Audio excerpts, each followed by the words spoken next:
Yesterday I got all my end discs cut for the shells I'm going to make, and now I'm going to make all the fuse assemblies for those shells. I like to do everything in steps and stages if I'm doing 30-40 shells in one go. I don't like to have some shells filled, others pasted and ready for lift and leadering, some shells with a fuse not made yet. I like to do all the fuses together in one go, fill them all together, close all the casings up, spike them, paste them, lift and leader them all in stages. Now I use both spolets and I use time fuse, and I'm not going to go into the pros and cons of each method. I think that's pretty well covered on the forum already, so I'm just going to show you the way that I do it. This isn't written in stone, everybody has a different way of doing things, but this is just the way that I found works well for me and produces good results. I can say that in the thousands of shells I've made over the years, doing the fusing in this way that I'm going to show you, I've never once had a dud, a failure, a flower pot or any kind of shell malfunction, so I reckon it works pretty well. In general, I use spolets for any single break shells over 5 inch and all my multi-break shells, and other shells, insert shells and shells up to 4 inch, and small multi-breaks, say a 3 inch 3 break, I would use time fuse. But I modify the time fuse by putting it inside a tube. Ordinarily people do it like this. They put the time fuse through a disc. The blue mark there indicates where the fuse will be cross-matched on the outside when the shell is closed up, and then they cross-match the inside, and then this goes into the shell casing. This is not such a good way of doing it, I think, because the fire ignites the burst charge at one end of the shell. And if your shell's 3.5 inches long, it has to travel up to the centre. It might only take microseconds, but I do think it's better if you can ignite the burst charge from the centre, so the fire can expand outward from the centre point. The only time I do it like this is on a little insert shell. Then I'll just cross-match the inside of the fuse, pop that down into the shell casing. But the casing is only an inch, inch and a half long, so I think it makes very little difference where you start the fire from. So rather than do it like this, what I like to do is to use a small tube. I insert the time fuse into a small tube. Now these tubes are also tubes that I use for small spolets. I got them from Precocious Pyrotechnics. That's the catalogue number, whatever. They're 1.5 inches long. The ID is 1/4 inch, and they're just the right size to slide a piece of time fuse into. It's not too tight, it's not too loose, it's not going to come out and you shake it about. So what I do is this: I take a length of time fuse. In this particular case, let's say it's for a 4 inch shell, and everybody's time fuse burns at different rates. Mine burns at 2.6 seconds per inch. So I've cut a piece of time fuse off here which is just the right length to go into this tube.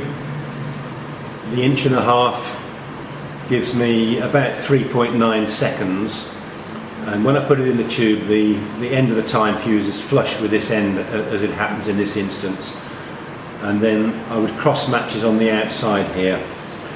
So what I do is I do it like this. I get some Elmer's glue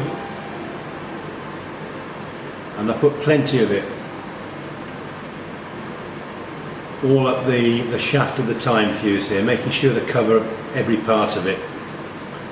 Don't worry if you get too much on it, the excess will be pushed out of the tube afterwards. Now I insert the time fuse into the tube. As I insert it, I turn it as it goes in, and it's important that once you start to insert it into the tube, don't pull it back out again and push it back down. You'll end up with glue smeared over the end of the cut fuse at the end. Now push it down,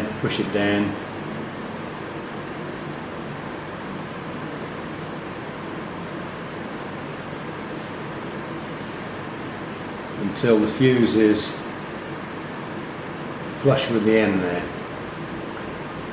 And I just smear the excess glue off to make a fillet of glue around the top of it like that.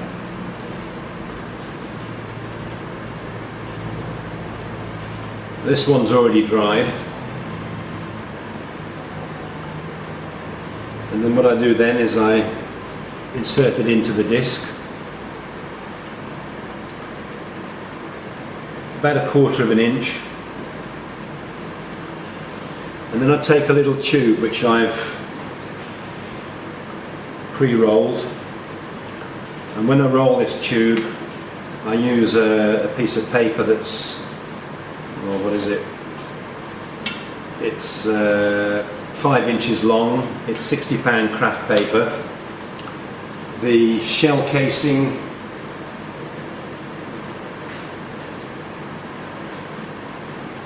for my 4-inch shells, I generally make them 3.5 inches. So I want to make a centre tube that brings the fire down to the centre point of my shell casing. So this is just over 1.5 inches, 1.75 inches long.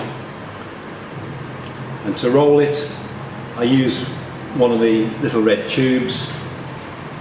But before I do, I just give the 2 ends of it a belt with a hammer, just so it splays the end out. And then as I roll it, I know that it's going to be a little bit larger diameter than the tube itself, and it's going to slip nice and easily over it. I'm not going to be fighting to try and get the tube over. A little bit of Elmer's glue on the end there.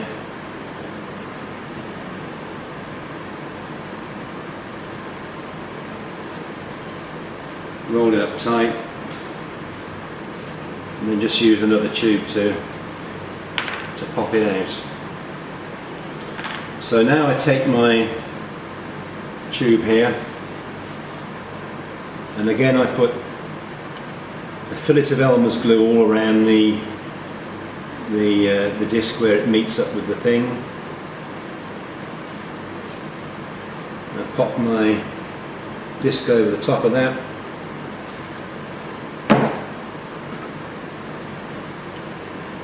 And then I secure it as well with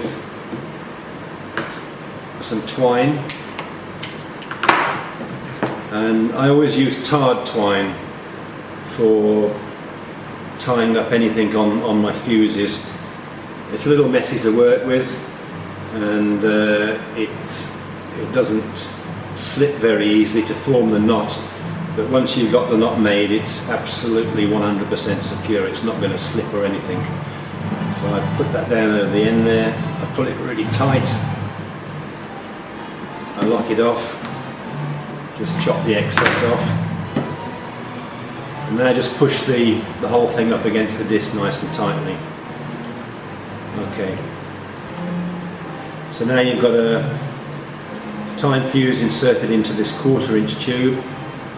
You've got your centre tube to project the fire into the centre of the shell. But since there's not going to be very much spit from the end of that time fuse, I then fill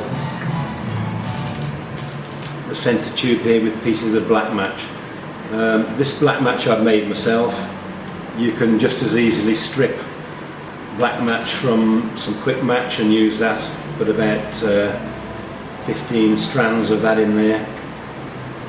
Get it in nice and tight, and make sure that these pieces of black match are up against the end of your time fuse.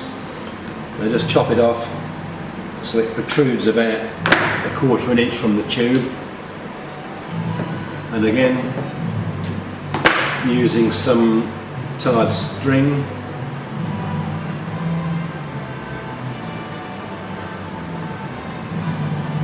tie a clove hitch around the top here, just about 1/8 of an inch down from the end of the tube, and put it nice and tight. Don't put it so tight that you choke the fire off. All you're trying to do is to make sure that these pieces of match are not going to slip out when you're knocking on your shell and assembling the casing and everything. Just lock it off again.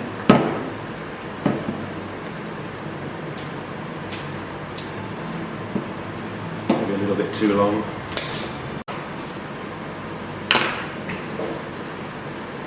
I then put another fillet of Elmer's glue just around the junction here between the disc and the tube. It doesn't need to be a lot. This is not going to be the last sealing of the fuse with the disc. It will get more application to glue later. And the very last thing you do is take an awl and just puncture a hole in the center tube here, just beneath where you've tied it. Now this is just to ensure that if you've tied it off too tight, you don't choke the fire off.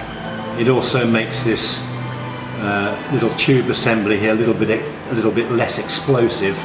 You're not trying to make a banger here, you're trying to get the fire to come down the tube and out the end.